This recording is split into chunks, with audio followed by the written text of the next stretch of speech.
best bunny hop I ever seen. That's a hell of a compliment. That's a hell of a compliment. Yeah, I appreciate that, man. Thank you. Thank you. Outfitting.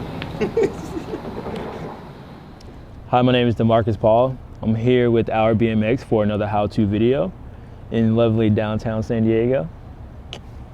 Hey man, what's up? You want to give me all that?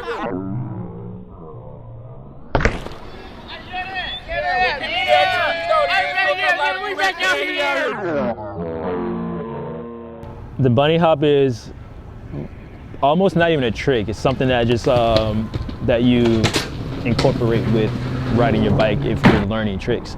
It's one of those things that I think everybody know what it is. Everybody hear about it. Even if you don't even ride a bike, you know what a bunny hop is. It's not an ollie. I'll do that over. When you do learn it or get better at it, it opens up the door for so many other things that you never thought about doing. But also it's pretty much incorporated in everyday cruising, whether it's a pebble on the ground or you hopping onto a curb. Like, it goes with everything you're doing. Some of the basic things that you want to have and like pay attention to while like trying to get into the process of learning how to bunny hop is you want to make sure you have grip on the bottom of your shoes, grip on your pedals. And this is one that I learned maybe a few years ago that I kind of overlooked growing up. Or you like having your cranks tight, it may make it a little bit more difficult to do a bunny hop, because if it's too tight, it's hard for the pedals and the cranks to adjust when you're going to get the most leverage you can to get the highest hop. So it's better to have not too loose, but something that kind of gives it a little bit of play. So whenever you are trying to hop, your body and your body adjusts to it and your cranks adjust as well. If you're a beginner bike rider, or if you're just starting, whatever you want to call it, some of the basic things you can start out with is just getting comfortable on the bike, just getting super comfortable on the bike, and try to find the right foot placement for you, whether you're left foot forward or right foot forward. It really doesn't matter, whichever one feels comfortable to you. And like I said, make sure you have grip on your pedals and your shoes.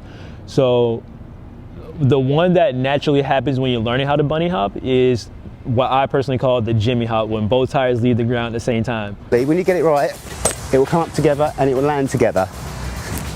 And that is your basic Jimmy hop.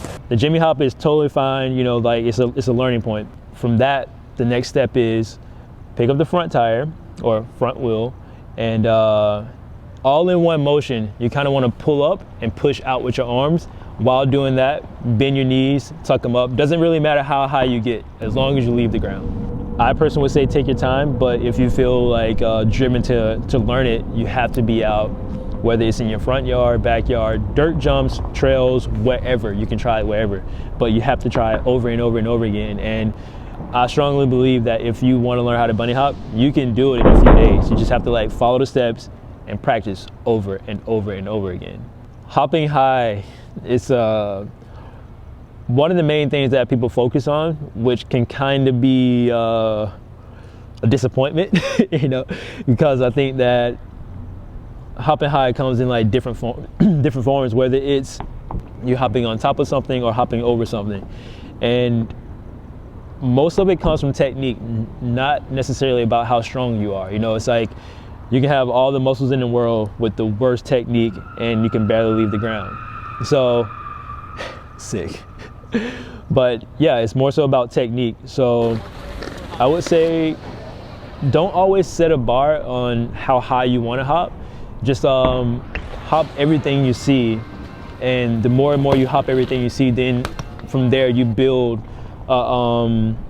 this kind of technique of understanding how a hop works. So whether you're hopping over a flat gap, hopping onto a curb, hopping over a cone, hopping over a gate, or hopping onto a ledge. Don't leave out the small stuff to try to get to the big stuff if you haven't figured out the technique. So just take your time, but understanding that if it's not working the way you want it to work, try to switch it up a little bit. Whether it's, if you're jumping over something, you can kind of shorten the hop by turning your bike a little sideways and shorten the distance over.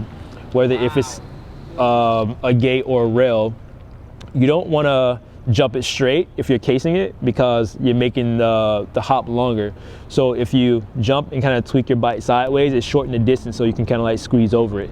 And that comes with, you can do that on a curb, you can do that on, you know, a 4-foot fence.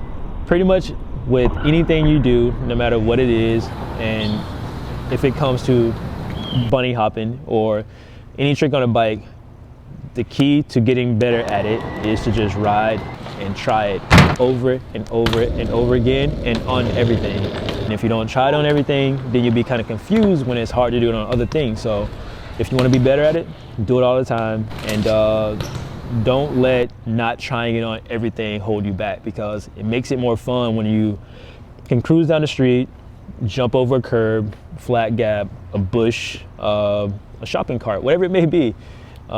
Just do it on everything. You literally cover everything. So, You got any questions? there's not much else pertaining to bunny hop, I feel like. Yeah, it's one of